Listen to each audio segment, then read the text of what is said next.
Hi everyone, this is seller newsletter number 3 for the fall 2024 sale. Okay, so first thing I hit in this newsletter is how you get paid. So what to know is there's 2 different options for getting paid. We have checks, paper checks that come in the mail, and then we have PayPal.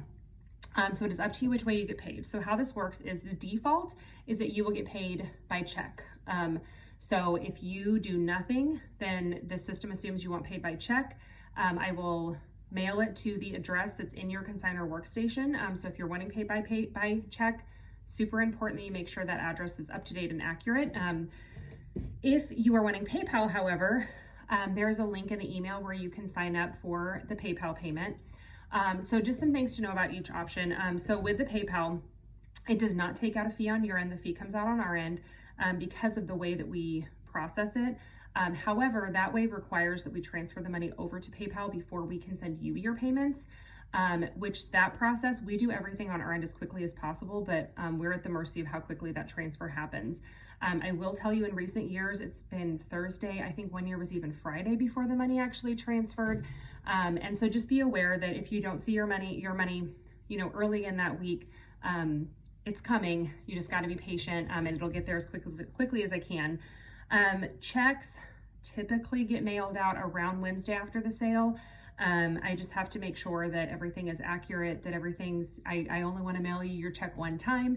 And then the check printing and stuffing process just takes time. So it usually is around Wednesday.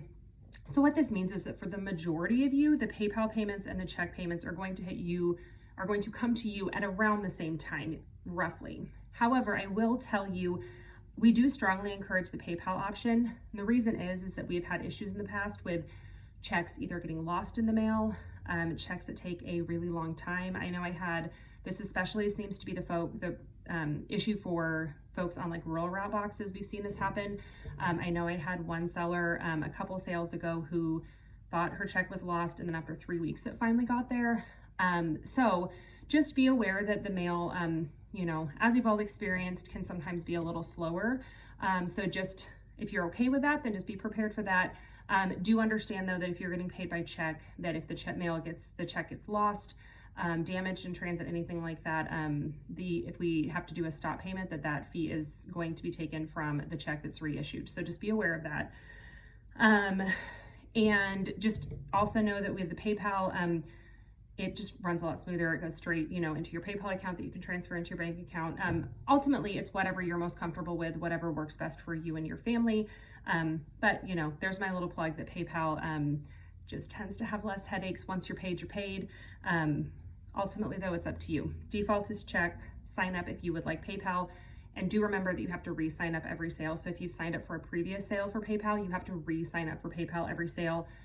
For 2 reasons. One is that just in case somebody's preference changes, and also because we've had some issues with trying to carry those lists over where it's just caused some headaches. So it's just easier if I ask every sale. So sorry if that's inconvenient, but that tends to be the best for everybody if I do it that way. Okay, a few additional notes, particularly if you are a first-time Little Britches consignor. So if you've never consigned before, if you've only consigned with other sales, please make sure to visit our website and make sure that you do understand the seller information. This can be an overwhelming process your very first time. We want you to feel well prepared. We want you to feel like you know what's going on. I just encourage you to take the time to read through everything to make sure you're not missing anything. I try to hit the main points in these newsletters, but I can't hit everything. So just make sure that you are reading all that. Remember that as part of your consignor agreement, you are agreeing to read and follow all that information. So please make sure to do that if you have not yet. If you have sold with us several times before, you can skim through that, but the main thing is to check out, there's a page that's what's new for this sale. Make sure to read that so that you are up to date with anything that's changed within the last couple sales. Okay, so a couple of tips. One thing I like to tell people is that you will figure out your own system that works really well for you for tagging, entering, and everything your items. What I recommend is sorting items first. So sorting by, clothing in particular, sorting by gender and then by size. And that way, because they're going to pre-populate, you'll discover in the consignor workstation, it pre-populates certain things.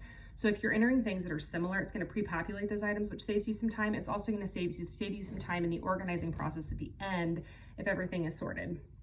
I will be fully honest that I don't always sort before I do it just because of the way I store my items. So I don't know that I always practice what I preach here, but I do like to give people that tip because a lot of people find it helpful. If you are bringing a large number of items, one thing I strongly recommend that I've learned from experience is to do batches. So enter a chunk, tag that chunk, enter a chunk, tag that chunk.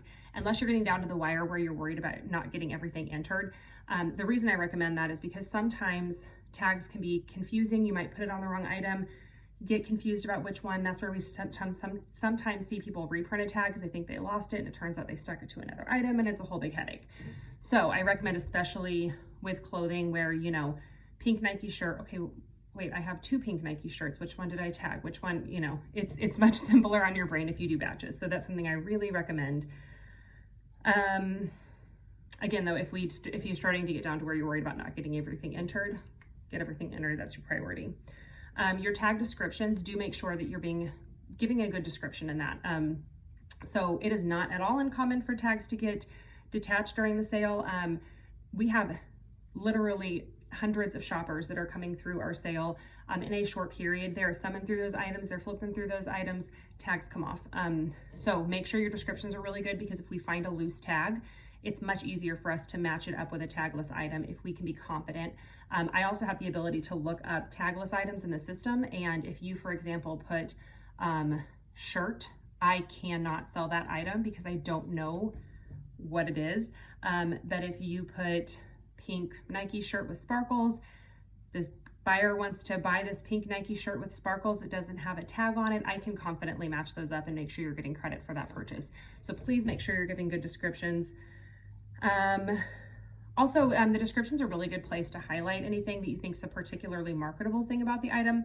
So I encourage you to use this for brand names. If it's like a favorite sports team, if it's a new with tags item. Another thing is like some infant clothing has like cute stuff on the back of it or something like that. You can put that on it. Just little things to catch the shopper's eye so that they know, you know, and it also helps the shopper be able to find those items. If you think it's going to be a high demand item, catch their attention. Maybe they're looking for that specific brand. Maybe they're looking for a specific character. That's another big thing. So make sure you do that. Lastly, do not save item entry until the last minute. Last sale, we ended up having to shut down clothing really early because we had just reached our maximum of what our sale can hold. It is really important that you're getting your tags, your items entered as soon as possible. You will still be able to print tags after this item, after the system closes. You will not be able to edit tags or enter new. So make sure that you are getting your items entered correctly as soon as possible, even if you can't get the whole thing done. And again, I always recommend if you have anything that you for sure know you want to get rid of no matter what, if you've got large items, if you've got a tote of winter items you're tired of looking at, make sure you get that entered so that even if you don't get everything done, you've at least got that stuff done. If we do have to shut down early, so our current time is September 29th at 10 p.m. is when our system shuts down. If we have to shut our system down early, I give ample warning about that. I will give a 5,000 item warning, which is roughly a 24-hour warning usually. Of course, it's a guess. I will always give lots of notice, and I will always put that off absolutely as long as I can. But just be aware, you know, and that basically just comes down to what we think we can reasonably sell in a sale weekend, because we want you to have a good sell-through. We don't want you to do all this work and have an overstuffed sale result in you taking home a bunch of your items or not getting, you know, not selling a bunch of your items. So just be aware of that. Okay. Last couple things, volunteer pre-sale spots are now open. So the volunteer sign up is now open. So that gets you in even earlier to shop. Sellers shop at 6:30, volunteers shop at 5:30. So if you want to be able to shop before the sellers, go and grab a volunteer spot. It's also a really great way to get familiar with how other folks price, how other folks prepare their items, some items that maybe you didn't think about bringing to the sale or whatever. So we really encourage you to sign up for these as soon as possible. Several of the shifts have already filled up. So if you are wanting to volunteer, go ahead and do that as soon as possible. And if you volunteer and you're going to shop the volunteer sale, you are able to share your seller pre-sale tickets, so that doesn't go to waste. Okay, a few quick additional notes. Make sure you have your drop-off appointment. Remember when you're scheduling this that the drop-off appointments are in 15-minute windows, and that's when you check in. You usually need to allow around 30 to 45 minutes for your drop-off, more if you're bringing a large number of items. It is your responsibility to put the items out on the floor. We do have a drop-in run option on our website that you're welcome to check out if that is something you're needing, but most of our consigners, the vast majority of our consigners, choose to put their items away because it's not too difficult. We have carts, we have racks, that kind of stuff to help you do that. Make sure you've made a pickup appointment unless you're planning to donate all of your unsold items. That helps just keep that process go a little smoother and a little less hectic.